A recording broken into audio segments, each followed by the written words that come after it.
Welcome to the Money Mastermind Show. Let's talk money.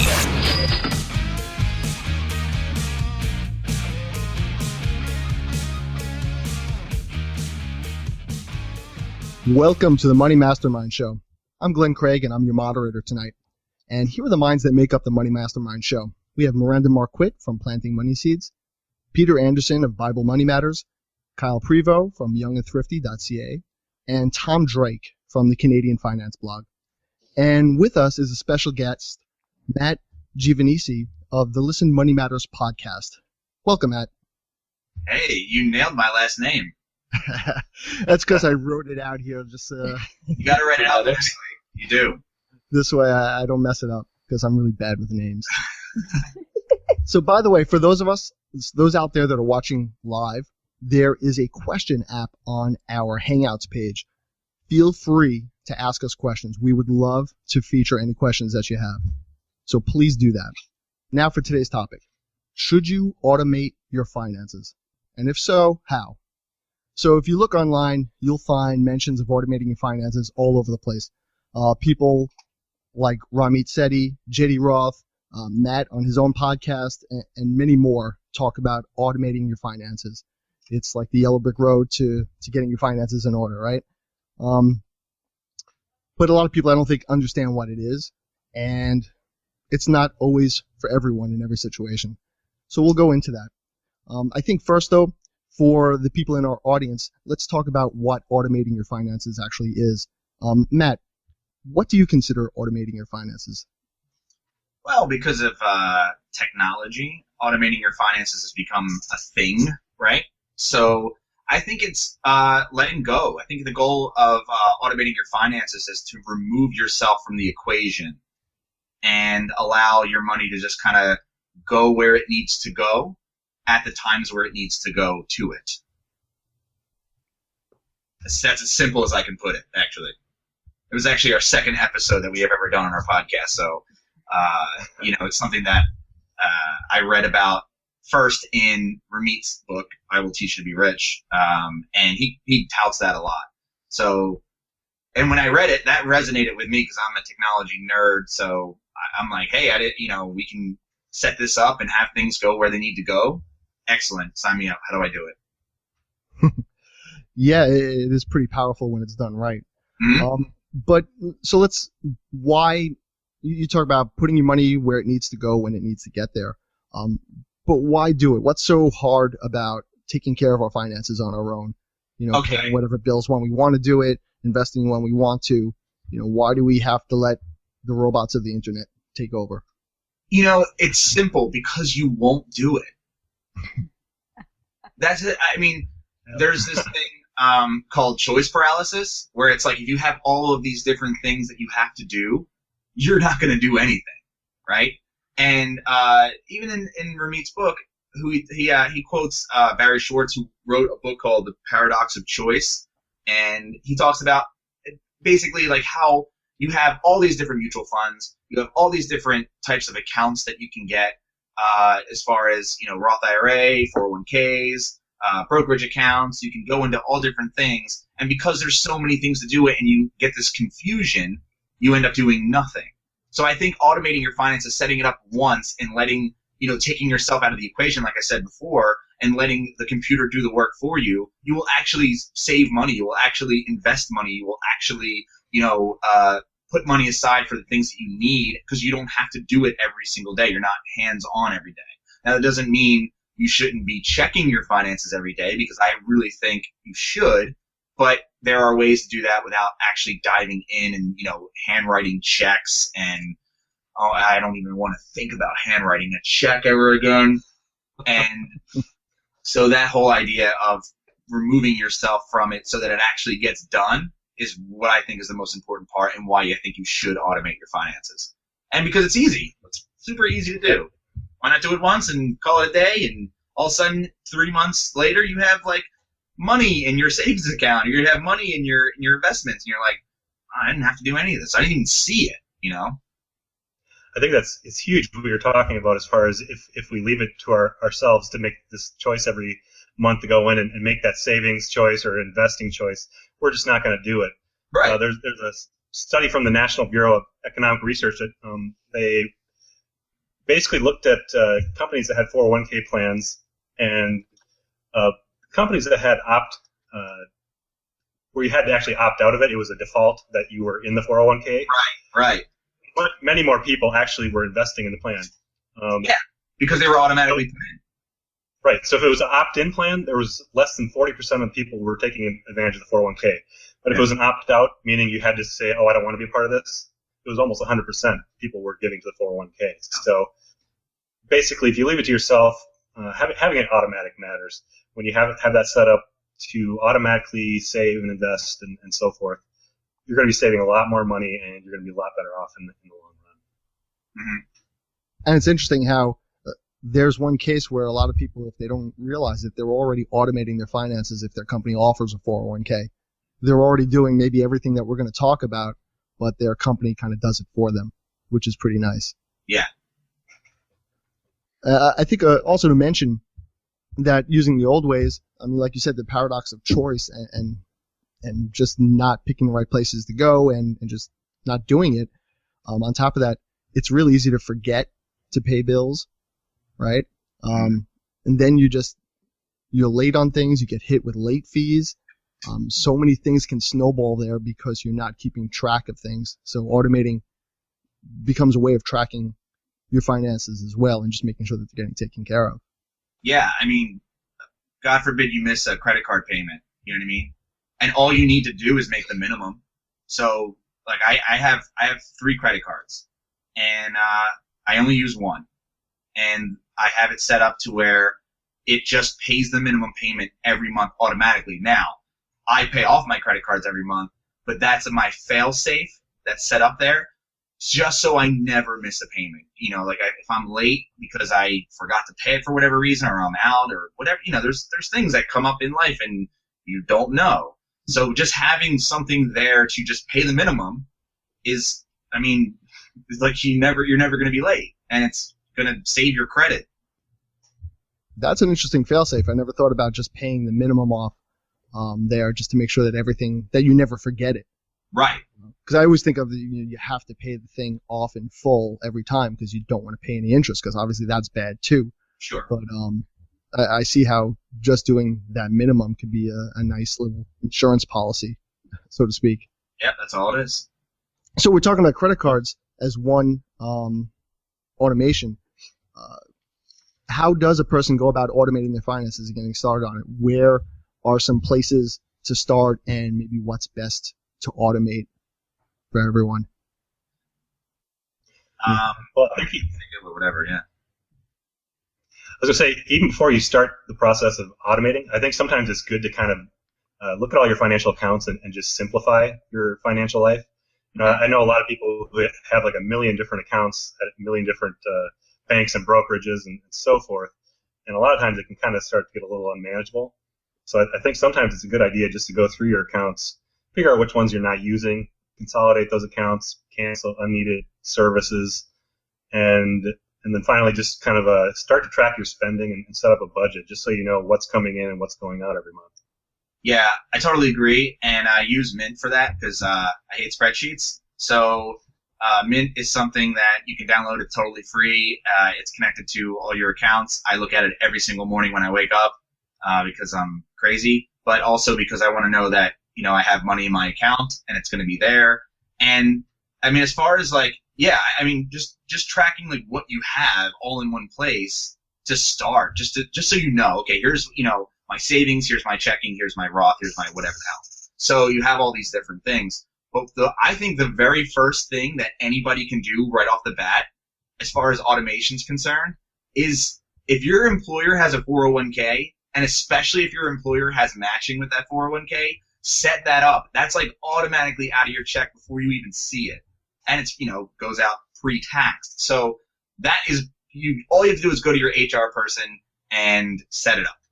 And that was the first thing I ever got into as far as like personal finance is concerned. My boss was the one who told me, instead of giving me a raise, by the way, he said, oh, you should invest in our 401k plan. We do 5% matching. I'm like, whatever the hell that means, fine, I'll do it. And I did it, and then he dropped matching like 2 months afterwards. Nice. So he gave you like a 5% That's a mean bonus trick. and then took it away. Yeah, he gave me a 5% raise and took it away. Yeah. But I think that's a good point, though, for a lot of people.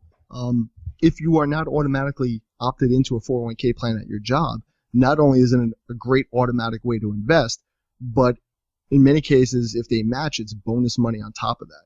Yeah, it's free money. Take it, right? And the tax benefits there, too, because Oh, yeah. every dollar, it doesn't cost you the dollar that you're putting into it. Yeah, and one of the things that I hear people complain about is, oh, I can't do it because I need more money in my check. Right? Do you hear that? I hear that all the time. And I say, then you need to stop spending so much money. And you need to first do that, and then whatever you're left with, that's what you're left with. I'm sorry. And another way to do it, too, I don't know whether all employers do it, but sometimes people will go in.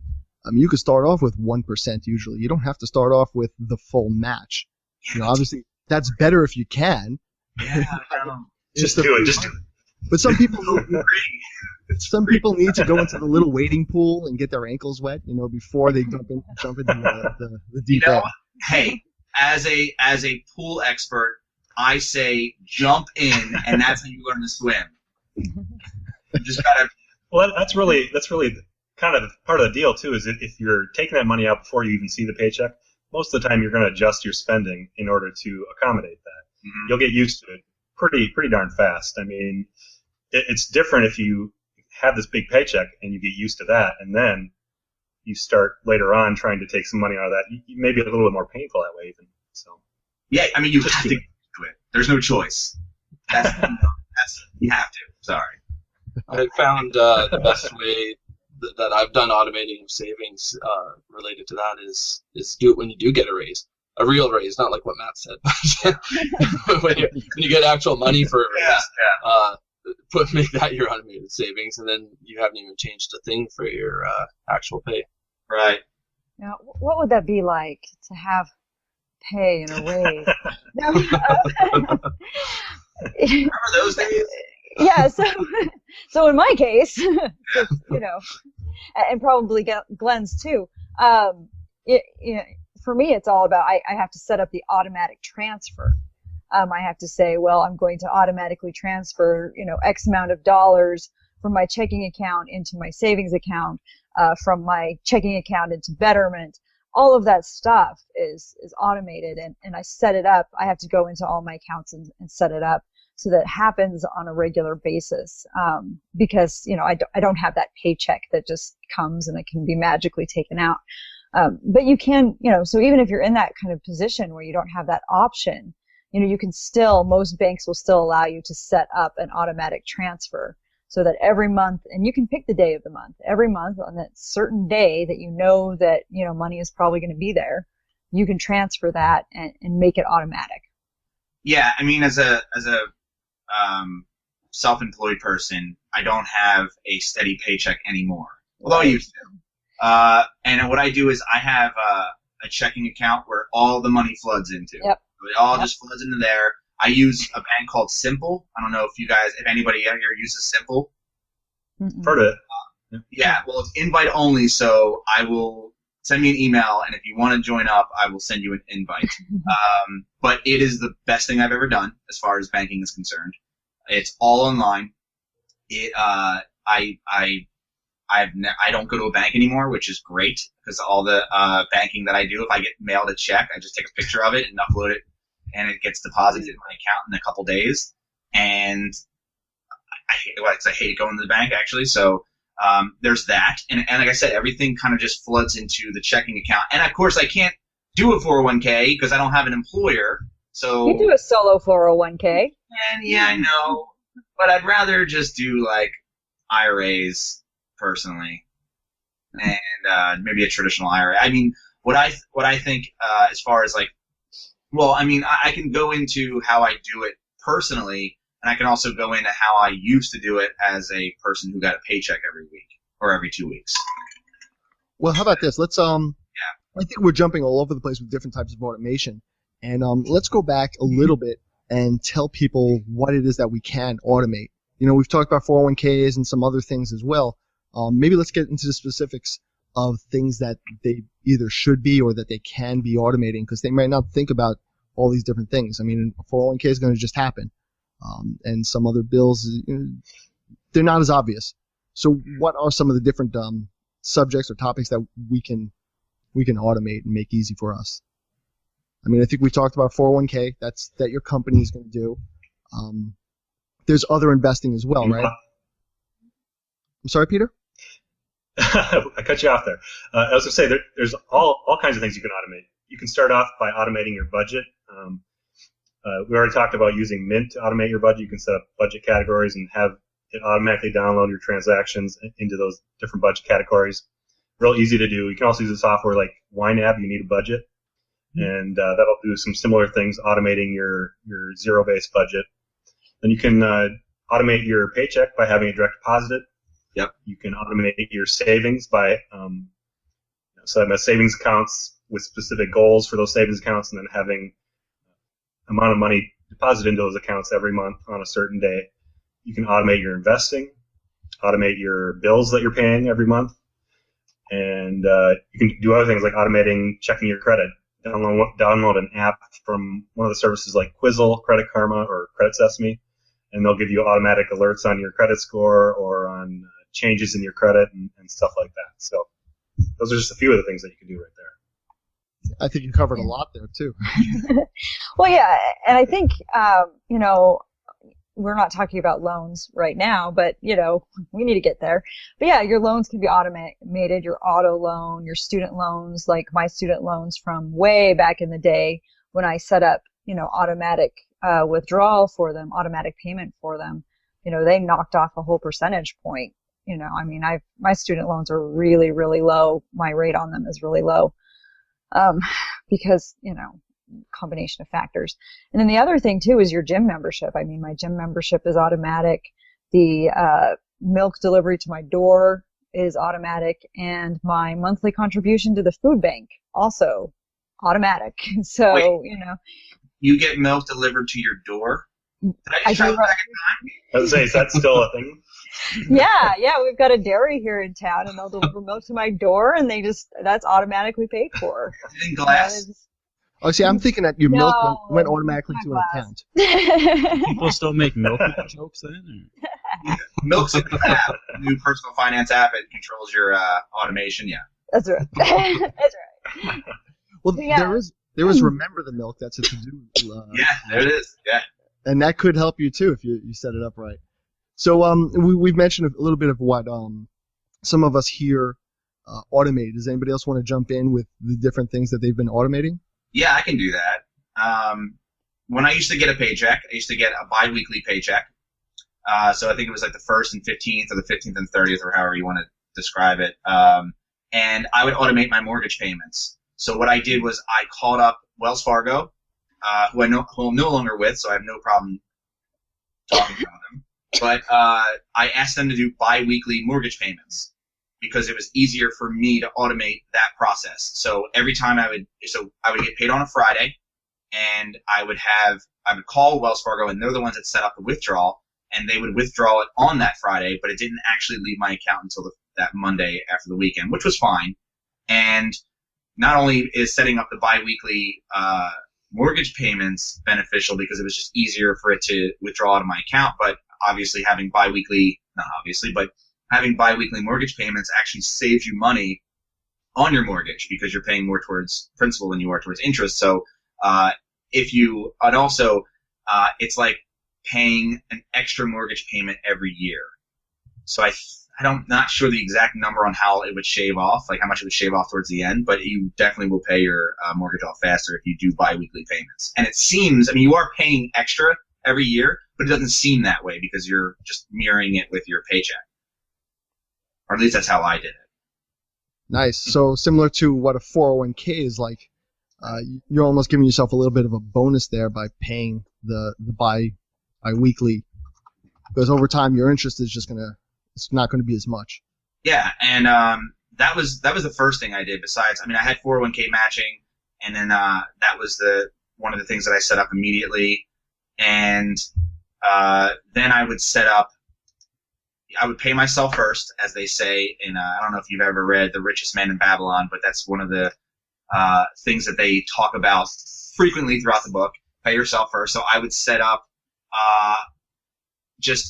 I would have it just automatically withdraw. I think it was $100 every other week, so same biweekly. And everything I was doing was biweekly because that's when I was getting my checks. So I would have it set up to just go into my savings account. Now, since then, I've changed the way I don't believe in savings accounts anymore because savings account only offer a 0.9% interest rate, and I kind of want my money to work for me. So now that I'm paid pretty much monthly now instead of biweekly, and it's staggering. It doesn't, some months I make more, some months I make less. But at the end of every month, I automatically have Betterment take $500 out of my account and invest it into what they invest, ETFs and so forth. So that's my pay myself first avenue. Is I just right to Betterment, and Betterment, you can do that all through there, and I love it. I could talk about Betterment all day, but I won't. We'll save that for another podcast. Yeah, I interviewed another show. Go today. That was a good time. Down and dirty. So, another thing that I did was, you can set it up through your savings. If you want to add to your savings account, I know some people aren't comfortable with investing yet, and they should be, but they're not, and I understand that. Just have it go into your Capital One 360 or your, Ally or whatever. Even if you have a checking account with your local bank, you can have them send it to a savings account automatically. There's most banks nowadays are technologically savvy enough to pull that off. And, I think, and I have some other things, but I don't know if anybody else had some stuff that they wanted to talk about. Yeah, so who else here sets stuff up for automation? I've seen some pretty cool stuff, like a couple of my engineering buddies who are the type of fellas that got spreadsheets for everything.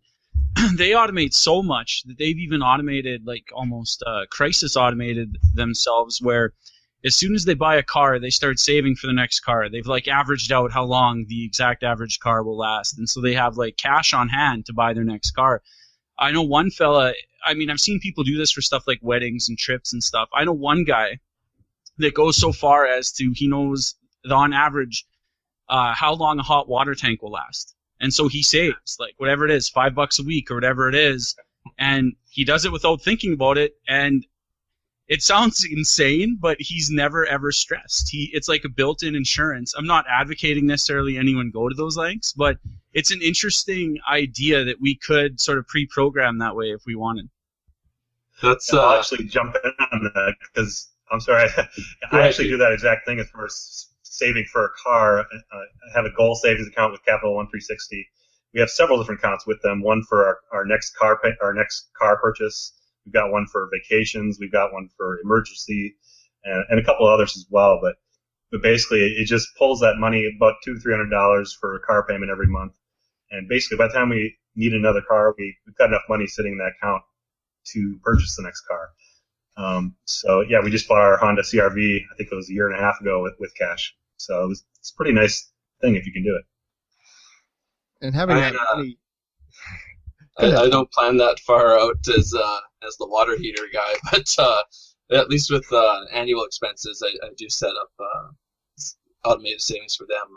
Things like property tax, I pay annually, and life insurance, and I convert that to a monthly amount at least, and put that away. And then when a few $1,000 bill comes up, it's easier to pay that up.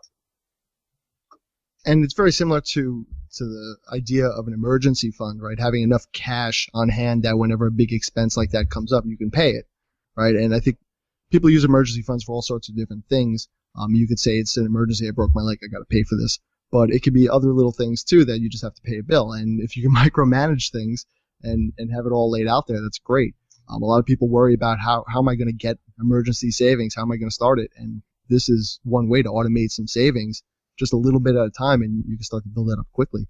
I wrote down a couple of things here that I've been automating. I certainly don't automate all of my finances, but my cell phone bill goes automatically. Netflix gets paid.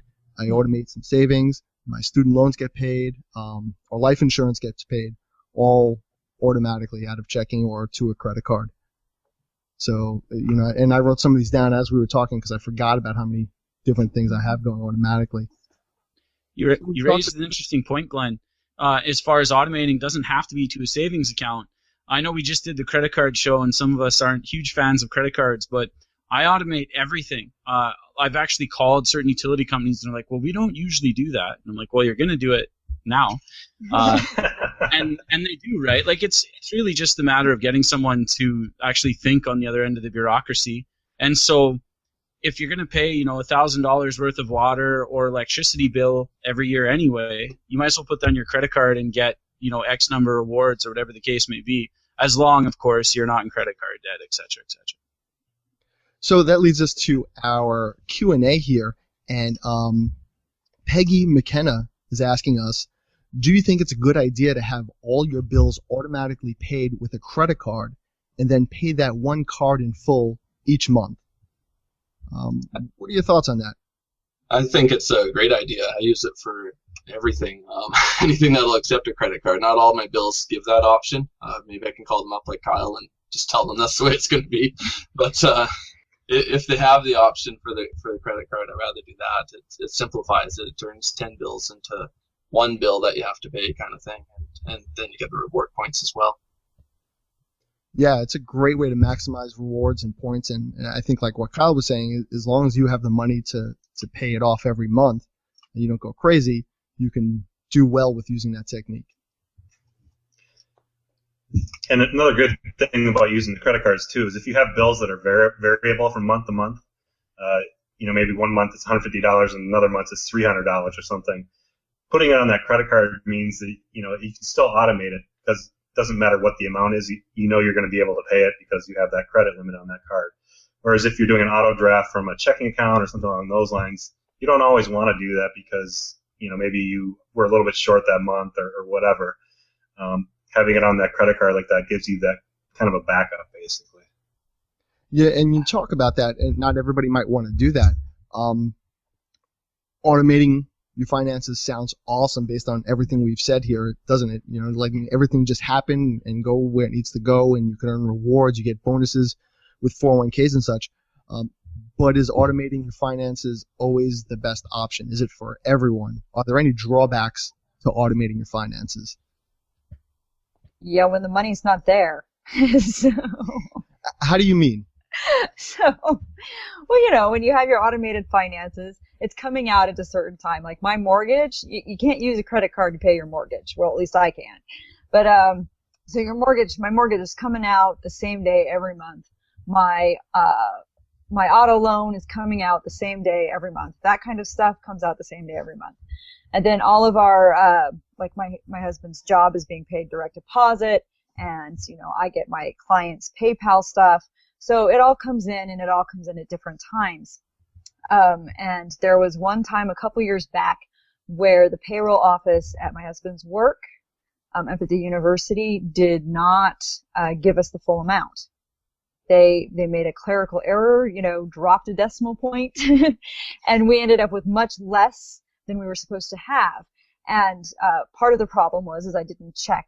I check more often now, but at the time life was busy, blah, blah, blah, excuse, wah, wah, wah.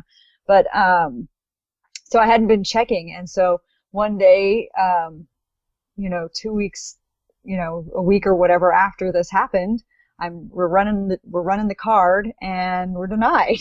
We're standing there at the register going, what happened? And when we went back and looked, we saw that there was this mistake had been made, and now the money wasn't there, but everything's still coming out. The mortgage is still coming out. The car loan's still coming out. And so, we rectified the problem.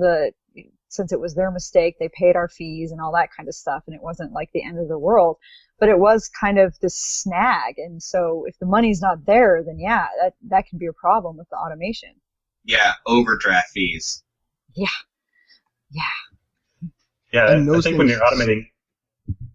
I was just going to say that can snowball too, because once you overdraft one thing, if you have other things popping out of there, it just gets worse and worse, and you get hit with like the one overdraft fee for this, the one for that, this one and that, and I remember those days.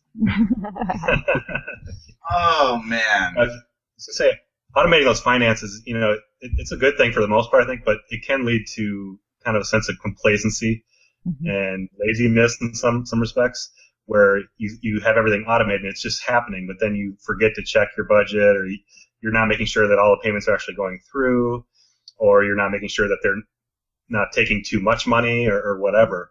Well, National Automated Clearinghouse Association said that there's an error rate for bill payments of 38 errors per 100,000 bill payments. So errors do happen. So it's a good idea to still be on top of things and checking your accounts through Mint or whatever you use.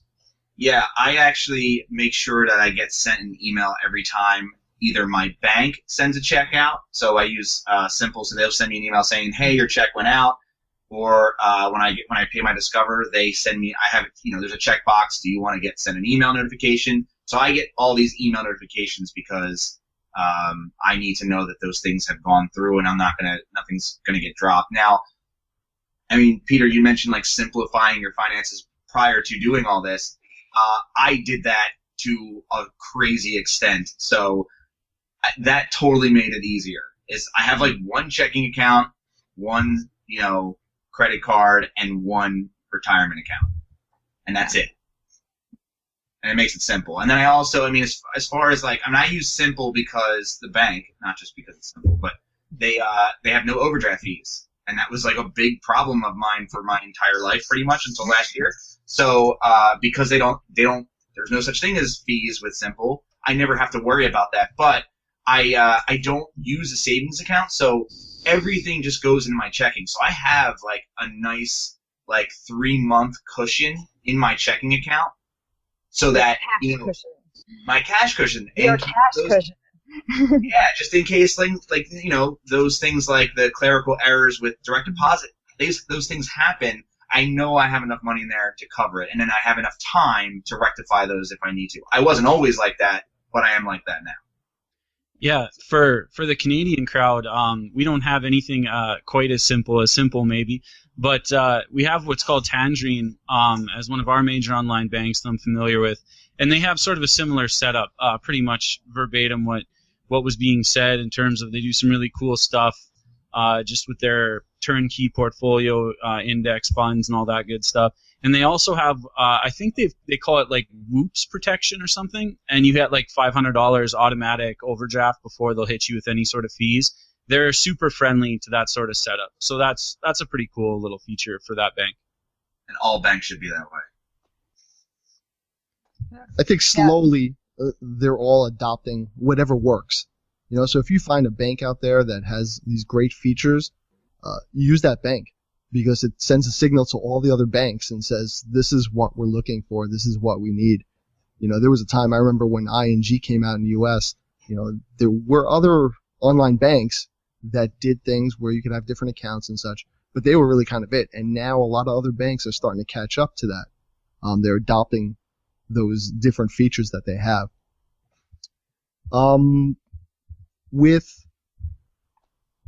Let's see here. Any other problems people have had with automating finances? Yes, expiring credit cards.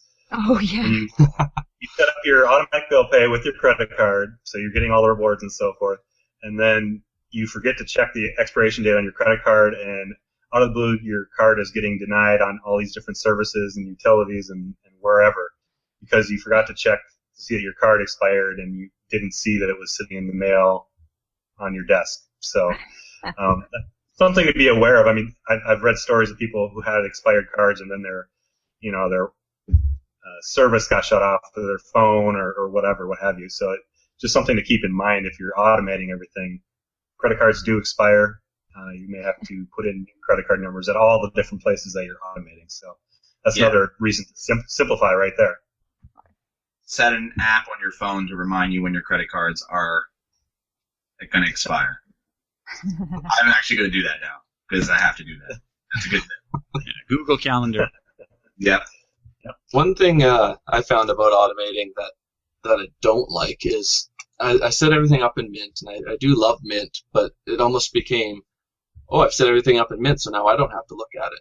And I kind of just lost track of where I was financially, like sort of what balances are at and stuff. And sometimes just taking those numbers and putting them into Excel and kind of looking at your net worth and stuff, it's a little more hands-on than just trusting Mint to do it for you, and then you never actually look at Mint.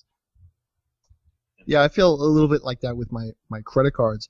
I mean, on the one hand, it's the issue of making sure I have enough in my checking account to cover it because my credit card bill changes from month to month. Some months is a little bit more, some it's a little bit less, and I don't want to overdraft.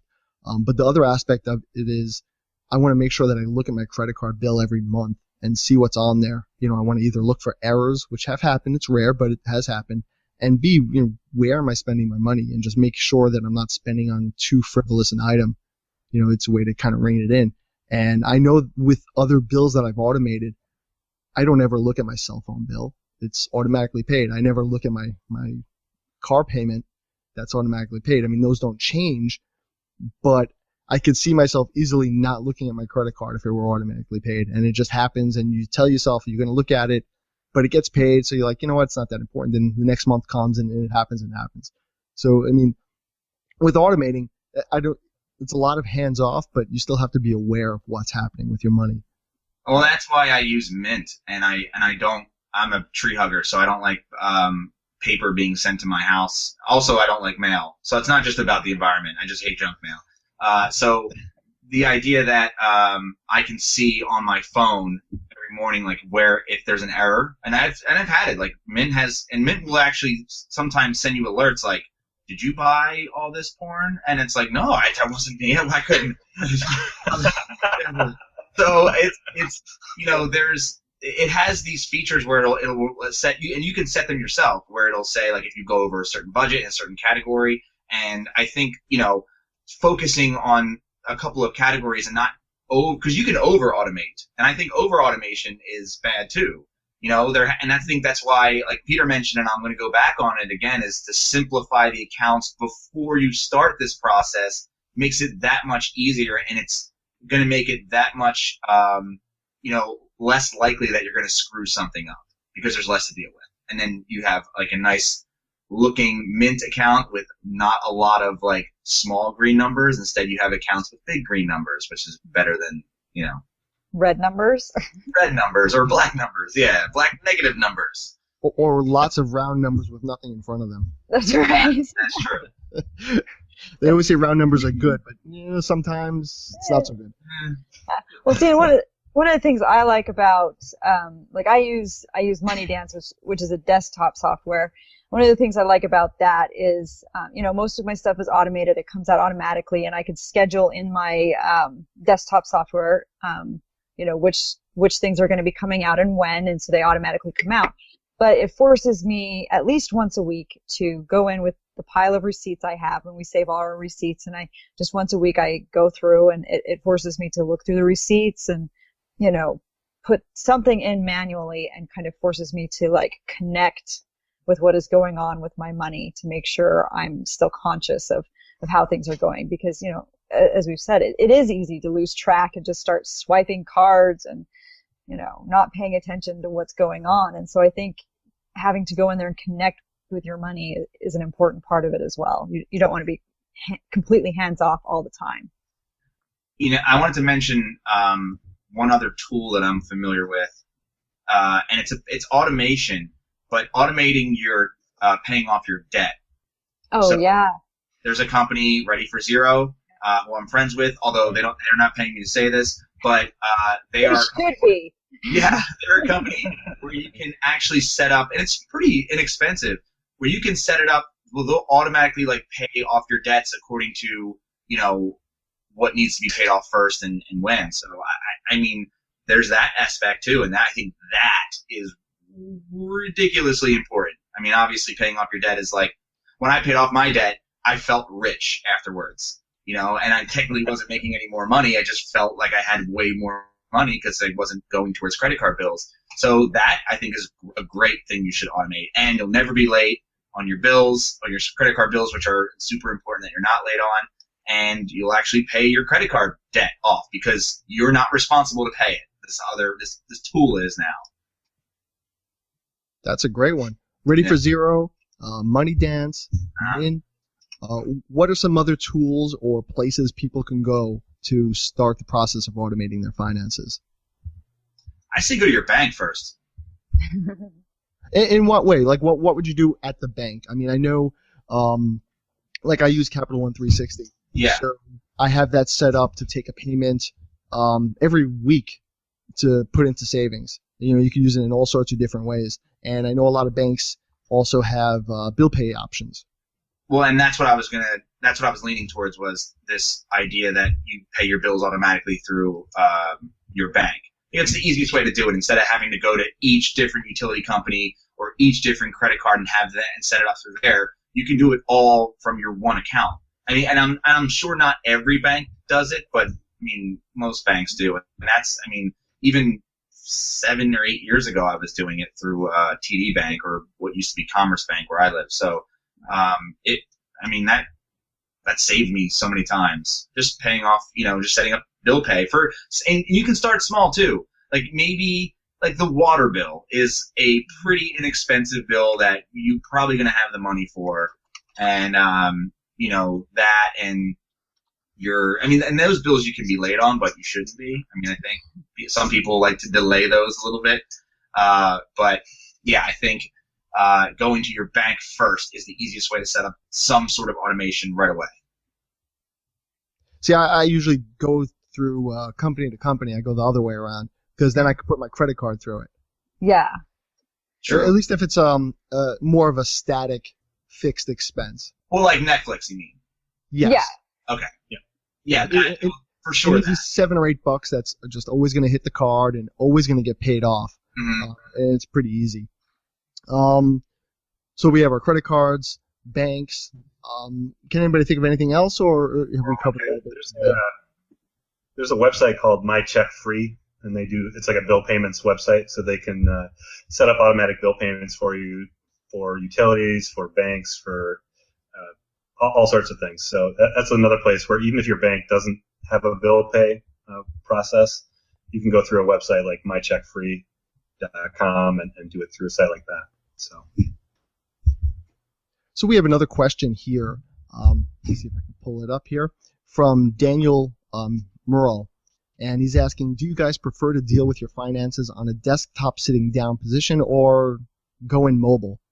I mean, these days not only have all the different sites advanced to where we can automate, but we can do these things on our phones. Are you guys taking care of this while you're on the phone? I like the idea of getting notices on the phone for sure. Like with Mint, if it can pop up that something actually substantial has happened that you might want to know about, I definitely want to know about that on mobile. So that's my boy D right there, asking those good questions. Yeah. So I do it mobile, actually, and I'm sitting in front of a giant multi-screen computer. And I do a lot of my banking indisposed, I'll say. We'll let our imaginations go Nice. there.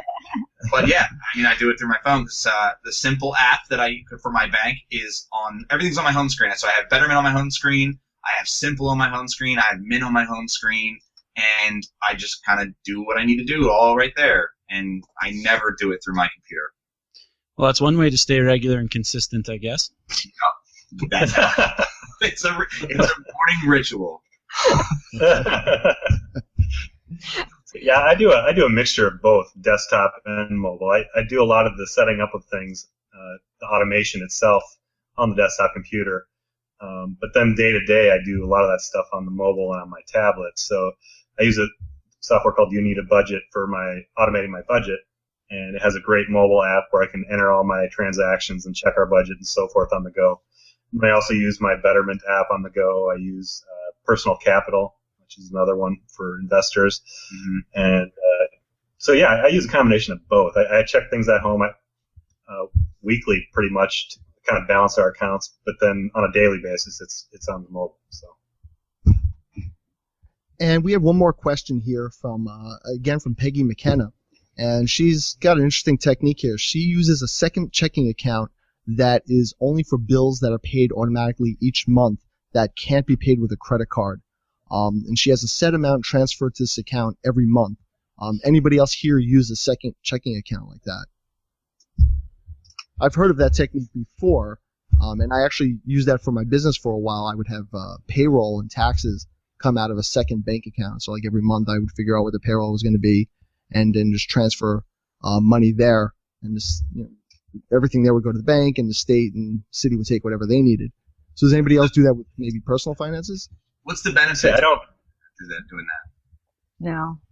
Well, here's something that I do, or that I've heard of people. I haven't actually set it up yet, but I'm considering it. Joe Saul-Sehy of Stacking Benjamins had this hack that he basically put out there that you should get your paycheck direct deposited into your savings account, not your checking account.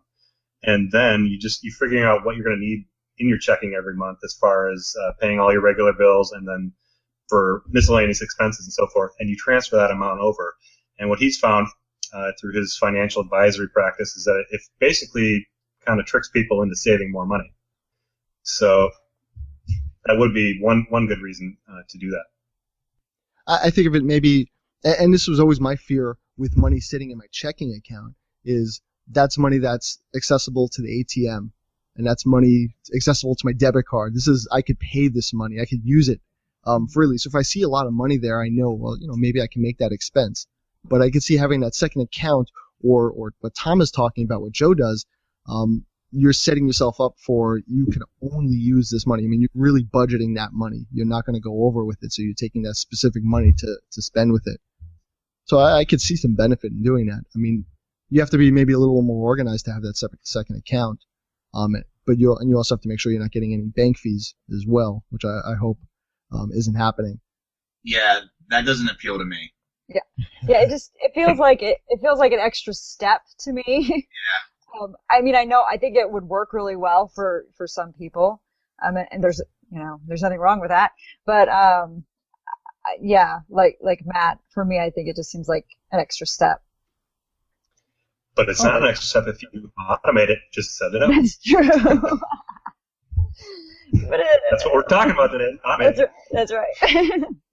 So it seems like automating your finances in general is a pretty good thing to do in some way, shape, or form. You don't necessarily have to automate everything, and you don't have to micromanage every penny automating it. But it's a good idea, and you could help yourself in a lot of ways, either by making sure you invest, making sure you save, making sure you pay on time. There's a lot of good arguments for automating your finances. So what I'd like to do now is to kind of wrap things up, is maybe go around our panel here and just get a final word on automating finances. What you think about it, maybe what you do, what's a good place to start. So, Tom, let's start with you. What's your final word on automating your finances? Start by automating everything you can. Definitely do the credit card first. If like putting things on your credit card, if you can get any kind of reward points or anything, you might as well. And then see what else is available. Come out of your checking account, and then certainly save up, automate as well. Like in the States, it's 401ks. Here we've got all sorts of things that you can set up to automatically save, and just do it. And Peter, what are your final words? My final word is automation can be a great tool to add to your tool belt. It can force you to save more. It can get you to pay off your debt faster. It's a tool, but it can also lead to some negative things like complacency and laziness if you're not careful. So make sure you're still checking in on your budget. You're going through and making sure all the bills are being in fact paid, and use it as a tool to save some time and to save money. But don't let it become too automated to the point where you're having problems. So. And Miranda, your final words.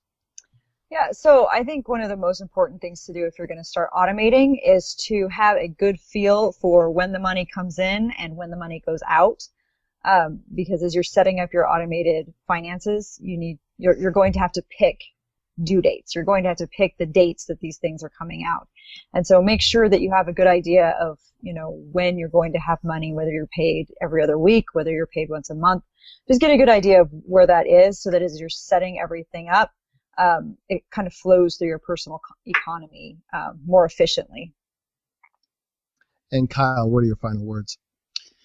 I think one of the keys here tonight was to keep it simple, and that's not easy to do in this day and age, because no employee gets paid extra commission for having you eliminate accounts or eliminate credit cards or making things easier. So just try and ignore all that noise and listen to some of the smart folks on here tonight, and just keep it simple. And Matt, let's close with you. What are your final words on automating finances? If you do no automation, at least do one thing, and that's pay yourself first. If you decide, I'm not going to automate a single thing, it's too difficult, fine. But I think you should at least set up some sort of small amount, if you need to start with, to automatically put some of your money into some sort of savings account or an investment account like a Roth IRA, or even simpler, you can do something like Betterment, which I highly recommend because I'm not a savvy investor. I need something easy that I don't have to control all the time, and that's perfect for me. So, like I said, if you do nothing else, pay yourself first, start small, do it tonight, right now. Thanks, Matt. Thank you for joining us, Matt. This was a really fun show. I think right now we've broken the record for our longest show so far. So, Matt, for those out there that don't know about the Listen Money Matters podcast, why don't you tell us a little bit about it and just where we can find you guys? So we are a podcast. We're on iTunes. We're on Stitcher. We're on any app you can find that you listen to podcasts on. We are the #1 rated podcast in all of history and time. And Wow.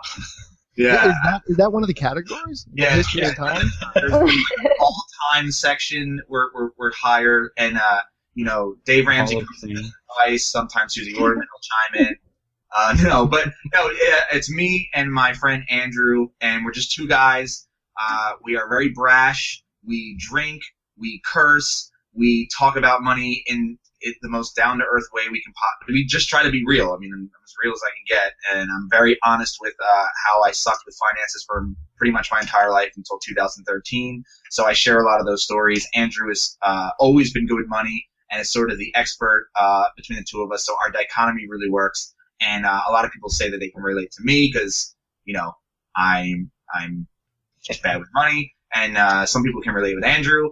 But together, I think it makes a really good, engaging show. And we really do a lot with our fans. We are constantly, encouraging them to email us and to contact us on social media and just talk with us. And they basically create the show for us. They give us ideas. They come in with questions. They help us promote the show. And we love the idea of having this community of people that, really enjoy hearing our voices every single day since we podcast on a daily basis. So it's been fun, and I'm super excited about it. So just go on iTunes and search Listen Money Matters, and you can find us at listenmoneymatters.com. Awesome, Matt. Thank you. And make sure that you also follow the Money Mastermind show as well. We got to put in our own there. Yes. Make sure you follow our YouTube channel and subscribe to our podcast as well as Matt's. But we're also in iTunes and Stitcher. And for other information, check out our site at moneymastermindshow.com. You could also sign up for our newsletter to make sure that you have all the latest articles and access to our shows from YouTube there. And we would also, just like Matt has his engagement, we would love to have more engagement with our viewers and our listeners. And we want to hear your comments. It was great that we had some interaction today on the show. So please, please, please leave reviews for us in iTunes and Stitcher. Come to the site. Leave comments for us on our articles. We want to hear about all these different things. Once we have our article up on automating your finances, we would love to hear from you about what you do to automate your finances and how it works for you. Thank you, everyone, for joining us at the Money Mastermind Show. Until next week, be good with your money. Good night. Thanks for joining us on the Money Mastermind Show. Get more information at moneymastermindshow.com. Don't forget to subscribe to the show on iTunes and YouTube and follow us on Google+.